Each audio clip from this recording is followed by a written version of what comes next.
Hello, and welcome. I'm your host, Elizibar, and are these variant covers just lazy or what? I mean, look at this. You know what? I'm gonna just do a pinup of Detective Chimp. Oh man, that sounds like a great variant cover. Let's put it to press. Shouldn't variant covers be more exciting than that? If you're gonna go through all the trouble of making like a virgin cover, shouldn't it be much more exciting than just, yeah, you know what? Let's just put Detective Chimp on it. We don't need nothing else. We don't need nothing else to make an interesting cover. Now, I'm not really like dissing that hard because he does look super cool on this cover. I gotta admit, the sword looks cool. That demeanor he has looks cool. To have an inhuman face, there's a lot of like human determination, like that grim grit coming through in his features there. So, I've been talking about the cover for like a minute, and I haven't even opened the book up. So we wrap up where they left off at that church where there were vampires and da da da da da da da da. And there's a lot of scheming going on in this book. So the team splits up into two groups. One group, Swamp Thing, Detective Chimp, and the disciple, the younger disciple of Nabu. I just blanked on his name. Khalid? Is it Khalid? They go off, do some stuff, and Dr. Connors is supposed to go with them. Meanwhile, Wonder Woman, Zatanna, and Dr. Fate go off to do some other stuff. And Wonder Woman has a crazy plan. Oh, look, it's Eclipso's Ruby. I know when I start thinking of let's use Eclipso's Ruby to do magic, that I think it's a good idea. Every time, I always think it's a good idea to do that. Meanwhile, on the other side, uh, Swamp Thing is like trying to get into the green to see what's going on, and his rival Woodrue or whatever his name is, who ate the guy who became the new protector of the green, is busy screwing him over. And so now we have danger. There's one thing I want to show you, and it might be kind of spoilery, but I showed this on stream because I just flipped it open and it was insane. Just look at what Man-Bat does to himself. Number one, how does he have, like, create a serum that does this? Like, I know he's, like, a genius and stuff, but come on, bro. Like, what are you doing? You're like fusing, or you're like not fusing, fissioning into like 15 million different man bats. I mean, look at all the claws where his chest should be. Isn't that terrible looking? It's disgusting. It's awesome, isn't it? And if you're wondering why he's doing this, it's because in the previous issue, Clarion the Witch Boy totally hexed him and was like, "You should make a potion that will make you scarier." And well, here he is with a potion that'll make him scary. He apparently whipped it up in like the course of an hour or something. Like, dude is mad. I can't look at this anymore. It's kind of making my skin crawl.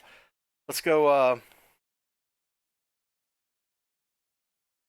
You know, I don't even think that. I think that movie's gonna be like actually pretty good, but everybody else seems to think it's gonna be terrible.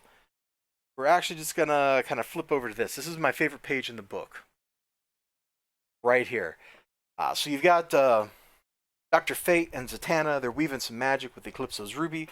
Send Zatanna off to like Hekate's realm to do stuff.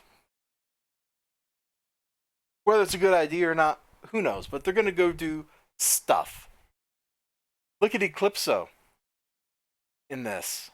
Look at him. He is totally playing with the page layout. They did this kind of thing back a couple issues ago when Wonder Woman and Zatanna were the Lords of Chaos, and they were literally playing with the pages to fight the Lords of Order because the Lords of Order were super powerful, and so they were doing things like compressing the panels and turning the pages and all that kind of meta manipulation, and it was awesome. Calypso is doing some of the same thing here. I can smell the magic. He's oozing through this magical structure that crisscrosses the page, which you can see the spells they're making here. That's what he's in. Look here, he's pushing at the boundary of the panel. Give me a taste, it's been so long. Here, he's like poking at it. I remember you, Fate. Right into his hand. You were there when I burned Atlantis to the ground. This is like just genius.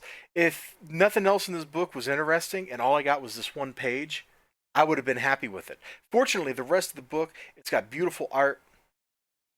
The writing is great. The pacing is horrifying. It never, even when it's like you should be able to pause and take a breath, you can't pause and take a breath. There's no room to rest in this book. These heroes have all got to be mentally and physically exhausted. And, we check in on a couple of the different villains because, after all, you're the villain, right?